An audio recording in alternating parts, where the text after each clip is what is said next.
Welcome to A Celtic State of Mind. I'm Paul John Dykes. Tonight I am joined by the dream team, Laura Bradburn, Kevin McCluskey. Laura, are you going to bring us a wee bit of luck?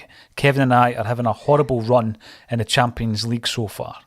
Do you know, I was driving home from work and I just switched the radio on and thought, right, I'll get caught up on what's happened before I get home. And it was 2 penalties to Real Madrid. And I was like, what has gone on here? And by the time I get in, it was just, I was watching the last 15 minutes of the first half thinking, this has been chaos. I don't know what it was like for the first half hour, but it just looks a bit chaotic to me. I'm not sure. Well, IH Decorating comes in to actually say that the entire campaign, in a nutshell, but the same old story. Before the game, don't know if you had a chance to listen to the pre-match, Laura, on your way home from work. Kevin predicted 2-1, but you were obviously talking about penalties conceded. Kevin McCluskey, is it the same old story? Are we going to learn anything from this campaign? So it does seem a little bit like it's the same old story, doesn't it? You know, I was saying that to my wife, my long-suffering wife, is to put up with me watching these games at the moment. And I'm telling her, we're 2-0 down, it's 2 penalties. Take them away, we could still have been 2-0 down because of the chances they've created. Yeah. But we've created chances here as well. Mm-hmm. I mean, this could easily be 4-5-2, something like that at the moment, because, you've got that one where Maeda gets in behind, slips it across, Kyogo slides in. If he lets that run, Abada's got that one. You think that's a big chance that's gone. And we've had another couple of chances at that, and they've been dangerous as well. So it's probably, this is our whole Champions League condensed into 45 minutes of so close, but yet so far, and ultimately we're going to get a scalping at the end of this one, unfortunately. It keeps on going like this. Kevin, come on. We've never fallen into that void throughout this whole campaign. I'm going to bring in a few of these comments here, right, because we've got Ryan Geddes coming in. What could have been a great competitive spectacle ruined after 20 minutes. Football is my true passion. But after tonight, I'm considered giving it up for as long as VAR plays such a prominent role. You do feel a wee bit aggrieved at times. I mean, I'm looking at the second penalty in particular. I'll come to yourself first, Laura, where I'm just simply asking myself, what on earth can Matt O'Reilly do to prevent that? When the ball is fired in at him at such a pace, what can he do? Because, the body movement, listen, Jens is a wee bit different, but his body movement would suggest that he's going to fall flat in his face unless his arm moves in front of him. So there's an argument there as well. But in particular, the O'Reilly one. So it's been deemed a penalty, and I think it was the harshest decision of that first half. Ryan's had enough. He's thrown in the towel until VAR does one. But VAR's probably here to stay, I think, because of the money and everything else, the technology, the finance, everything that's been invested in it. But you do feel a bit harsh, or hard done by rather, when you see a decision like that going against Matt O'Reilly, don't you? I think it was the same thing when we got our penalty at the weekend. It's actually having this kind of unintended effect of creating questions around the rules that they're trying to enforce. Fair enough, VAR picks up a handball, but then there's the whole thing of what is the actual handball rule? Are people up to date with what the rule is? Is it hand to ball, all that kind of thing? Is it to do with intent? Personally, I feel a little bit like they should just, to get rid of all the questions about it, they should do the same as what they do in basketball when it hits a player's foot. There's no question about intent or gaining advantage or that. If it hits your hand, it hits your hand and it's a handball. Now, a lot of people will say, well, folk will just try and drill it at your hand. But, I mean, is that any worse than the current situation we find ourselves in? Because it's still open to interpretation. And like you say, in the Matt O'Reilly situation tonight, he can't really do anything, but by the letter of the law, I suppose it is a handball. It's like, I don't know what side of the fence you have to fall on to decide whether it's fair or not. I mean, what was your take on it, Kevin? I'm going to bring in a few more comments because there's a lot of, I must admit, there's a lot of doom and gloom in some of these comments coming through.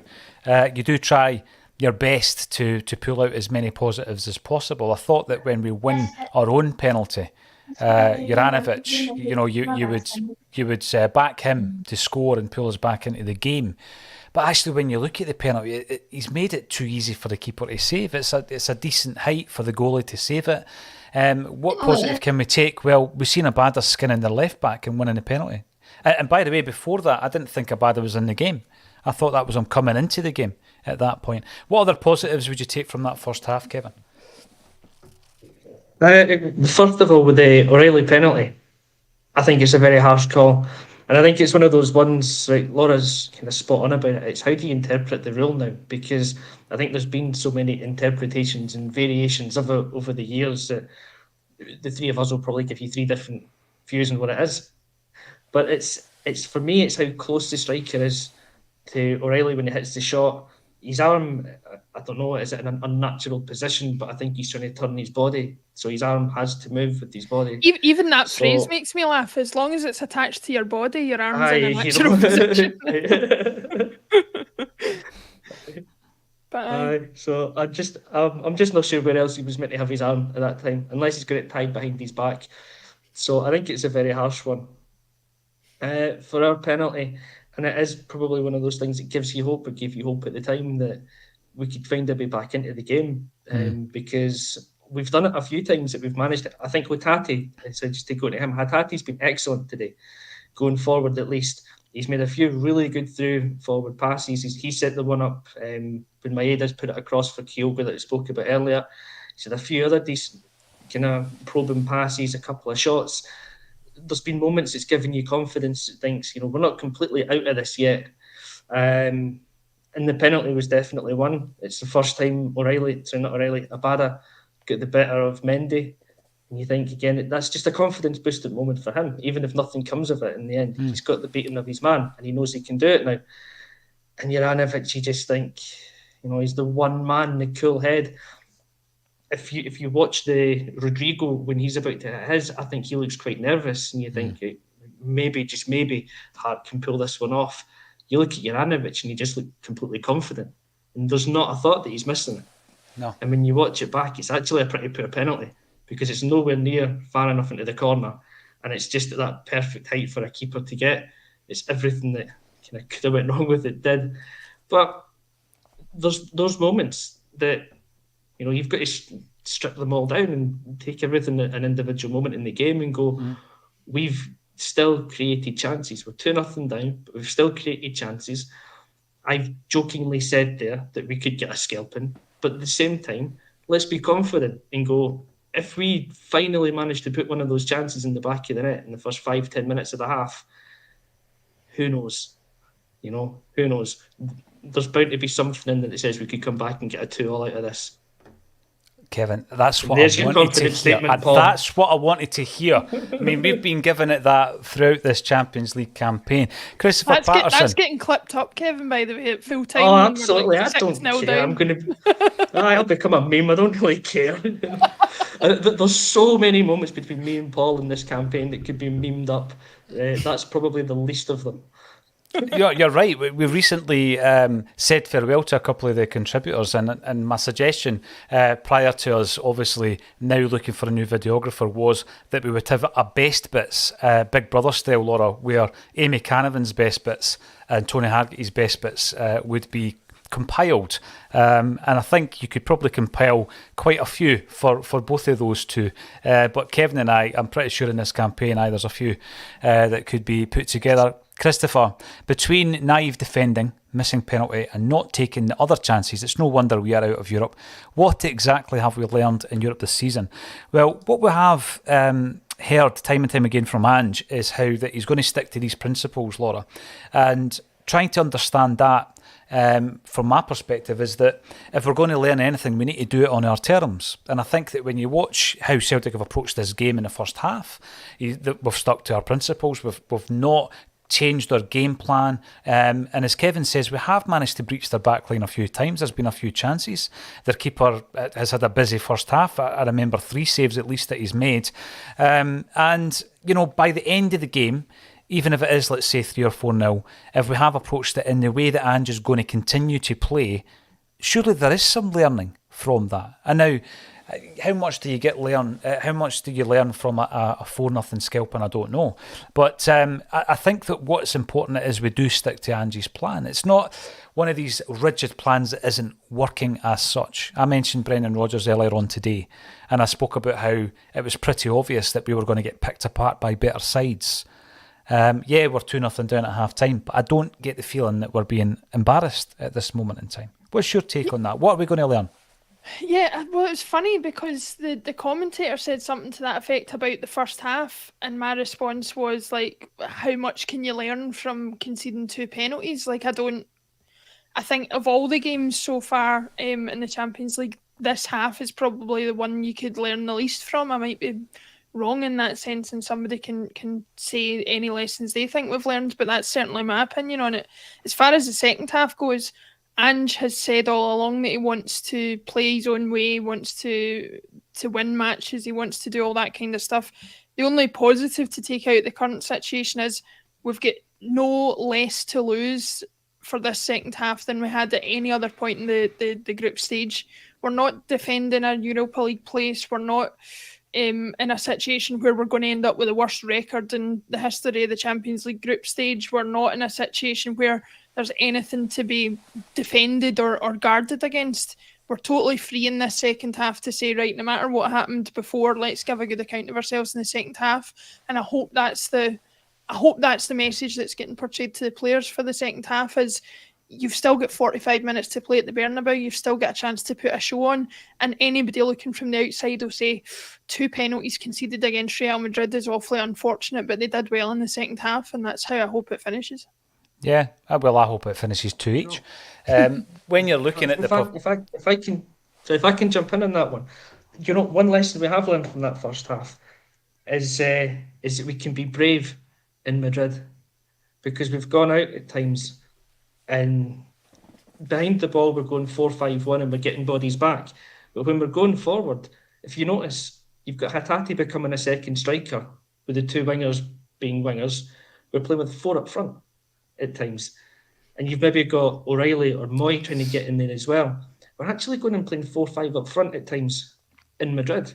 So there's a lesson that we've learned, actually, is that we're good enough to play that brave style. We're not solid enough at the back that we can cope when the transition's there, and we're playing against phenomenal players who can just pick you apart. So we're maybe not good enough there. But going forward, we're actually brave enough to play our style. And if we just add those 1 or 2 little players that we need, this time next season, you could be looking at a different kind of last Champions League game where we're playing as a team that's going through or that's competing to go through. I'm going to look at a couple of the performances before we go into the second half there. Laura, yourself, Starfelt's been thrown back in to the starting lineup. He's not played much football this season. What bigger stage then to be thrown in than the Bernabeu? I think he's done okay in that first half. Yeah, I think he has done okay in that first half, and certainly if we didn't already know it, the fact that he's been thrown in after so long out into a game of this magnitude, I know it doesn't really mean an awful lot, but it's still a game against Real Madrid at the Bernabeu. I think it proves that had he been fit, he would have been a first choice for Ange alongside Carter Vickers, regardless of what anybody thinks of his shortcomings. He's certainly high up in the priority list and the favourite list of Ange. So, and I think he's done well considering he won't be match fit.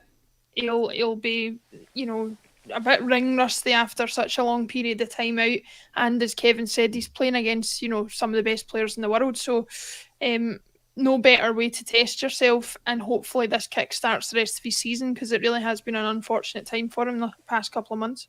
Yeah, it has been. I'll come to you in a wee second, Kevin. The other player I was going to ask about, there's a lot of comments coming in relation to Aaron Moy. Do you think the first half has passed him by somewhat? I do, yeah. Sorry, Laura, can you go? No, I was going to say, I, from what I saw the last 15 minutes or so, I didn't particularly think he stood out as being particularly lacking in contributions compared to anybody else in the team. But Kevin will have a better idea of his overall first half performance. Aye, so sorry. Yeah, for me, I've kind of tried to get players in who I've thought has been pretty good, not so great, and kind of fine as a performance in Moy was, and my not so great in the first half. I just kind of think it's passed him by, and potentially that's because he's got O'Reilly and Hatate next to him, who for me have been two of our better performers, and he just, for me, he's not. I'm not sure if he's supposed to be an attacking minded player in this team or a bit more defensive minded, and he's for me been caught kind of watching the play a little bit at times, which is I think almost understandable because some of the Madrid play has been of a different level. But as a player, you can't afford to do that, and he's been caught out and played in behind a few times. So, I don't think he's a bad player. I just don't know that he's performed so much in this game at this level. Yeah. I mean, again, you think about the fact that McGregor would be in there, Cameron Carter-Vickers would be in there, Jota, don't know if we'll see him in the second half, but he would be in there if we had a full complement of players available to us. Let's go to the second half then. We will see if we're going to get a scudding, as Kevin suggested, or if we're going to draw 2 each. Or indeed, Laura, the 2-0 deficit remains as it is with the 2 penalties scored. Thanks everybody for getting involved. If you haven't done so already, subscribe to the channel on YouTube, and thank you to Laura and Kevin for joining me on A Celtic State of Mind.